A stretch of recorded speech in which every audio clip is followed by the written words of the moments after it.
Hello friends, welcome to Antaraju's kitchen and tips. ఈరోజు నేను మీతో షేర్ చేసుకోబోతున్న వినాయక చవితి స్పెషల్ రెసిపీ రవ్వ ఉండ్రాళ్ళు. ఈ రవ్వ ఉండ్రాళ్ళు వినాయకుడికి చాలా ప్రీతిదాయకమైనవండి. వినాయక చవితి రోజు ప్రతి ఒక్కళ్ళింట్లో భక్తి శ్రద్ధలతో దీన్ని తప్పకుండా ప్రిపేర్ చేస్తారు. ఈరోజు మన ఛానల్లో ఈ రవ్వ ఉండ్రాల్ని టేస్టీగా మరియు సింపుల్గా ఏ విధంగా ప్రిపేర్ చేసుకోవాలో ఈరోజు మనం చూద్దాం. కావాల్సిన ఇంగ్రీడియంట్స్: 1 కప్పు బియ్యం రవ్వ. ఉండ్రాలు తయారు చేసుకోవడానికి మనం బియ్యం రవ్వని బయట మార్కెట్లో కొనుక్కొచ్చిందన్నా వాడచ్చండి, లేదంటే మనం ఇంట్లోనన్నా ప్రిపేర్ చేసుకోవచ్చు. నేను ఇక్కడ ఇంట్లో ప్రిపేర్ చేసుకున్న రవ్వనే వాడుతున్నాను. పచ్చిశనగపప్పు 1/2 కప్ అండి. 1 కప్పు బియ్యం రవ్వకి 1/2 కప్పు పచ్చిశనగపప్పు పడుతుంది. నేను ఇక్కడ పచ్చిశనగపప్పుని 1 గంట పాటు నానబెట్టుకున్నానండి. ఇలా నానబెట్టుకోవటం వల్ల శనగపప్పు తొందరగా ఉడికిపోతుంది. 1/2 కప్పు పచ్చి కొబ్బరి తురుమండి. మీకు పచ్చి కొబ్బరి అవైలబుల్గా లేనప్పుడు ఎండి కొబ్బరినైనా తీసుకోవచ్చు. 1 టీ స్పూన్ జీలకర్ర, 2 టేబుల్ స్పూన్ల నెయ్యి, టేస్ట్కి సరిపడా సాల్ట్, వాటర్.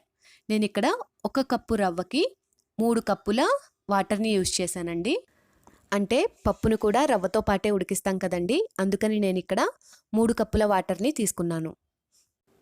తరువాత స్టవ్ మీద ఒక కడాయి నుంచి ఏ కప్పుతో అయితే బియ్యం రవ్వని తీసుకున్నామో అదే కప్పుతో 3 కప్పుల వాటర్ని యాడ్ చేసుకోండి. రవ్వను ఉడికించుకోవటానికి అడుగు మందంగా ఉన్న గిన్నెను కానీ నాన్ స్టిక్ ప్యాన్ని కానీ యూజ్ చేయండి, లేదంటే అడుగు పట్టేస్తుంది. వాటర్ ఈ విధంగా బాయిల్ అవుతున్నప్పుడు నానబెట్టి పెట్టుకున్న పచ్చిశనగపప్పుని వేయండి. ఒకసారి బాగా మిక్స్ చేసుకోండి. మూతను ఉంచి ఒక 5 నిమిషాల పాటు ఉడికించండి. మనం నానబెట్టి పెట్టుకున్నాం కాబట్టి పప్పు తొందరగానే ఉడికిపోతుందండి. పప్పు 50% కుక్ అయితే సరిపోతుందండి. మనం ఇలా గరిటతో నొక్కంగానే 2 పార్ట్స్ కింద పప్పు విడిపోతుంది. అలా కుక్ అయితే చాలు. ఇప్పుడు మనం ఇందులోకి రవ్వని యాడ్ చేసుకోవాలి. రవ్వతో పాటు కూడా కుక్ అవుతుంది కాబట్టి 50% కుక్ అయితే సరిపోతుంది పప్పు. కలుపుకుంటూ ఈ విధంగా రవ్వని స్లోగా యాడ్ చేసుకోవాలి. బియ్యం రవ్వని ఇంట్లోనే తయారు చేసుకునేటట్టయితే రాత్రి కానీ లేదా 3 నుంచి 4 గంటల ముందు బియ్యాన్ని నానబెట్టుకొని ఎండలో ఆరబెట్టుకొని మిక్సీలో వేసి కోర్సుగా గ్రైండ్ చేసుకోవాలి. తర్వాత దానిని జల్లెడ పట్టి రవ్వను పిండిని వేరు చేసుకోవాలి. ఈ విధంగా వచ్చిన రవ్వతో కుడుములు తయారు చేసుకోవచ్చు. ఇప్పుడు రవ్వంతటికి సరిపడా సాల్ట్ని యాడ్ చేసుకోండి. ఒకసారి బాగా మిక్స్ చేసుకొని స్టవ్ని సిమ్లో పెట్టుకొని రవ్వంతా చక్కగా ఉడికే విధంగా మూతను ఉంచి ఉడికించుకోండి.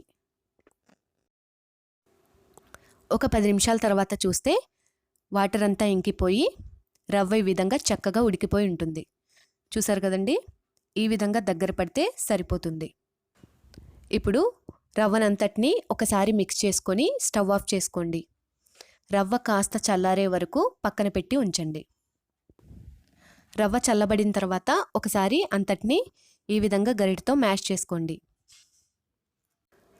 తరువాత అందులోకి తురిమి పెట్టుకున్న పచ్చి కొబ్బరిని యాడ్ చేసుకోండి. పచ్చి కొబ్బరిని వేయడం వల్ల కుడుములు చాలా టేస్టీగా ఉంటాయండి. అంతటిని ఒకసారి బాగా మిక్స్ చేసుకోండి. ఇప్పుడు ఒక బౌల్లో 2 టేబుల్ స్పూన్ల నెయ్యిని యాడ్ చేసుకోండి. నెయ్యి కాస్త కరిగిన తర్వాత అందులో 1 టీ స్పూన్ జీలకర్రని వేయండి. జీలకర్ర కొద్దిగా వేగిన తర్వాత నెయ్యితో సహా దీన్ని రవ్వలోకి యాడ్ చేసుకోండి. ఇలా కాస్త జీలకర్రని వేయించడం వల్ల టేస్ట్ బాగుంటుందండి.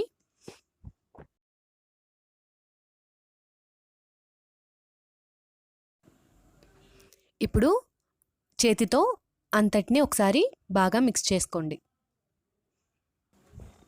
ఇది చాలా హెల్దీ రెసిపీ అండి. పిల్లలకి పెట్టారంటే చాలా ఇష్టంగా తింటారు.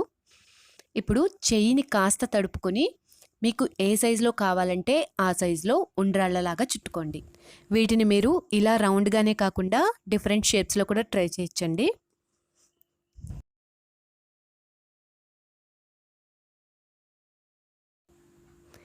ఇదే మాదిరిగా అన్ని ఉండ్రాళ్లను చుట్టుకోవాలి. ఈ విధంగా చుట్టుకున్న ఉండ్రాలన్నింటినీ ఒక 10 నిమిషాల పాటు ఆవిరిలో ఉడికించుకోవాలండి. ఆవిరి పట్టించడం కోసం ఇడ్లీ పాత్రని కానీ లేదా రైస్ కుక్కర్ని కానీ తీసుకోండి. ఇడ్లీ పాత్రలో కొద్దిగా వాటర్ని యాడ్ చేసుకోండి. తరువాత ఇడ్లీ రేకుకి నెయ్యిని కాస్త పూయండి. ఇలా పూసిన రేకు మీద మనం ముందుగా రెడీ చేసి పెట్టుకున్న ఉండ్రాళ్ళన్నింటినీ ఉంచండి. ఈ విధంగా అన్నింటినీ ఉంచిన తర్వాత మూతను ఉంచి మీడియం ఫ్లేమ్లో ఒక 10 నిమిషాల పాటు ఆవిరి పట్టించండి. చూసారు కదండి, ఒక 10 నిమిషాల తర్వాత ఉండ్రాళ్ళు ఈ విధంగా పర్ఫెక్ట్గా రెడీ అయ్యి ఉంటాయి. కాస్త చల్లారిన తర్వాత వీటిని వినాయకునికి నైవేద్యంగా నివేదించండి. ఓకే ఫ్రెండ్స్, చూసారు కదా మన ట్రెడిషనల్ రెసిపీని ఎంత టేస్టీగా ఈజీగా తయారు చేసేసుకున్నామో. మీరు తప్పకుండా ట్రై చేయండి. మీకు నా ఈ రెసిపీ కనుక నచ్చినట్లయితే ప్లీజ్ లైక్ చేయండి, మీ ఫ్రెండ్స్ అండ్ ఫ్యామిలీ మెంబర్స్కి షేర్ చేయండి. మరిన్ని అప్డేట్స్ కోసం మా ఛానల్ని సబ్స్క్రైబ్ చేయండి. Thanks for watching.